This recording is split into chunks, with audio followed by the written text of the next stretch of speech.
नमस्कार बच्चों, कैसे हो आप सभी। आप सब कुशल मंगल ही होंगे।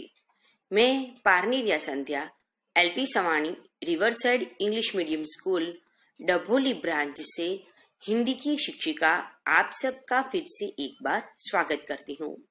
स्टैंडर्ड 9 सब्जेक्ट हिंदी, काव्य 4 कर्ण का जीवन दर्शन, जिसका साहित्य प्रकार है खंड काव्य।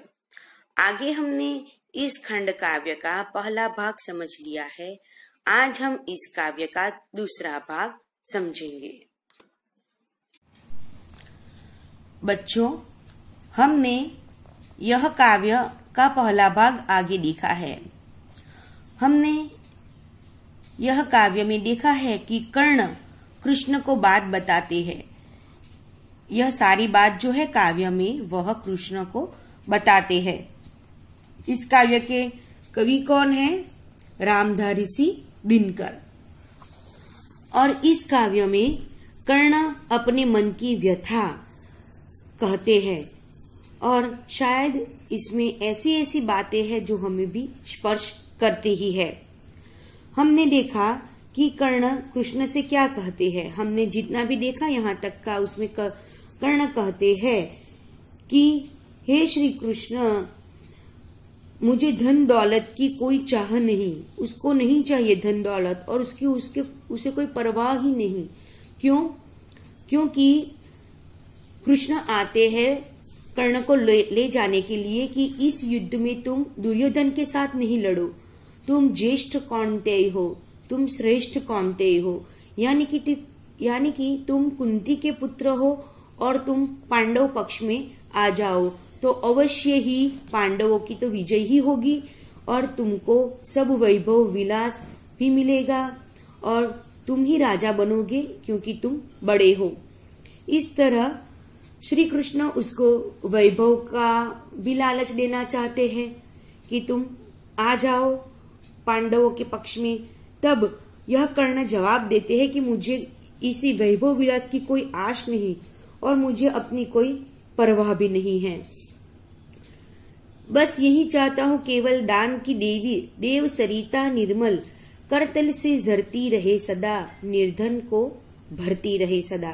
लेकिन कर्ण क्या चाहते हैं? केवल कि मेरे हाथ में से जो दान की सरिता है, सरिता यानी कि नदी, निर्मल नदी, वो हमेशा मेरे हाथों से बहती रहे।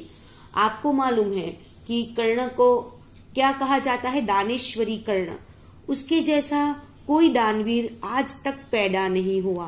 वह सूर्य पुत्र है और हमेशा उसने दान देते समय कभी कुछ नहीं सोचा।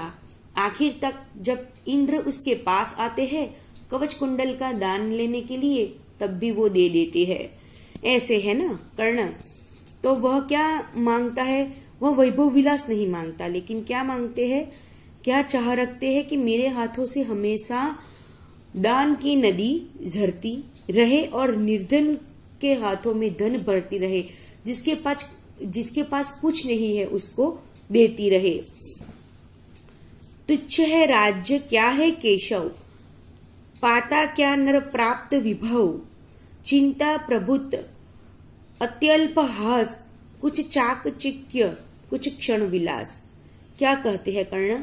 कि तुच्छ है राज्य, कि जो आप मुझे राज्य की लालसा देना चाहते हो, लेकिन वह सब तुच्छ है, मुझे उसका प्रलोभन मत दीजिए।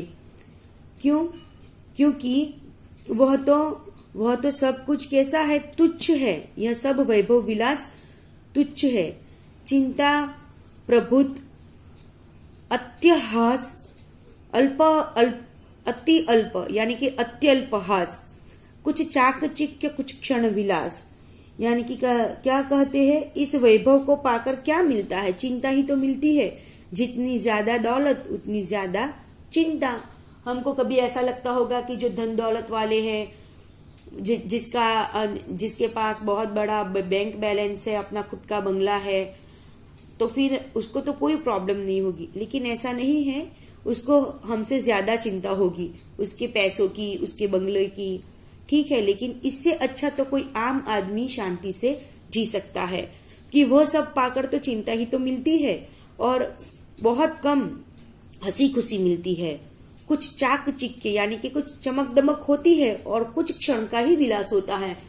हमको ऐसा लगता है कि उसके पास चकाचौंध कर देने वाली चमक दमक है, लेकिन वह चमक दमक सब कुछ ऊपरी है, बाहर से दिखाई देने वाला है, अंदर से सब कुछ खोखला होता है। इसीलिए कर्ण को उसकी कोई आश नहीं है, पर वह भी यही गंवाना है, कुछ साथ नहीं ले जाना है। क्या कहते हैं कर्ण कि जो कुछ भी हम यहाँ पे प्राप्त करते हैं, बहुत सारा वैभव विलास भी प्राप्त करते हैं, तो भी उस सबको हमें यहीं पे रख कर जाना है, सबको यहीं पे गवा देना है। हमें पता है कि इस इतिहास साक्षी है कि इतिहास में बहुत सारे राजा हो चुके हैं, बहुत सारे धनिक हो चुके हैं। उसका क्या है आज? कुछ भी नहीं है। आज भी हम कहीं ऐसे महलों को खंडेर देखते हैं जो पुरातत्व में आज समाविष्ट है।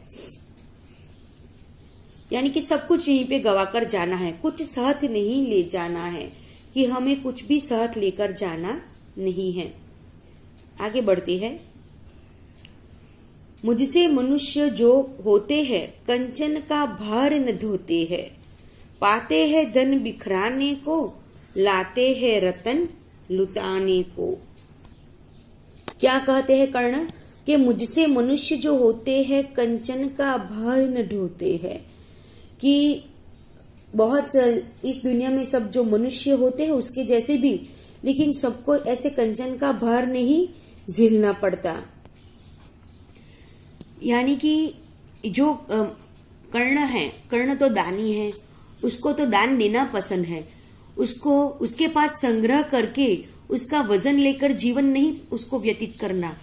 इसीलिए जैसे सब मनुष्य वह सब अपने पास संग्रह करके रखते हैं, लेकिन कर्ण को ऐसा पसंद नहीं है, उसको कंचन का भार नहीं धोना है। भार धोना यानी कि उसका वजन को सहन करना, सिर पे अपने पास उसका वजन रखना। तो उसको क्यों ऐसा धन दौलत का भार धोना है? क्यों? क्योंकि कर्ण का स्वभाव तो दानी है, उसको तो दान देना है ना। पाते हैं धन बिखराने को, लाते हैं रतन लुटाने को।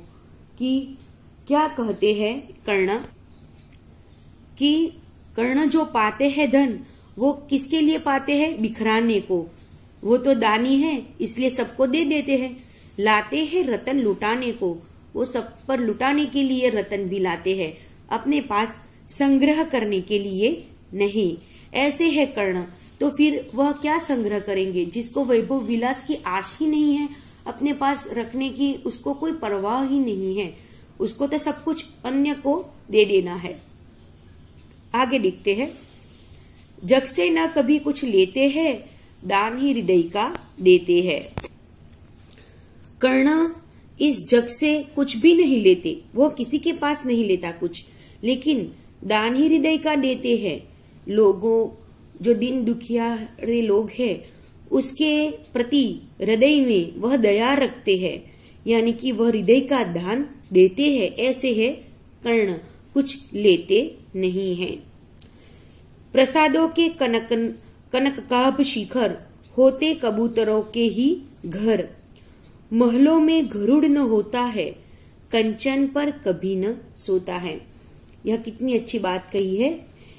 क्या कहते हैं कर्ण कि सोने जैसी चमक दमक वाले राजमहलों की चोटियां कबूतरों के ही घर बनती है ना।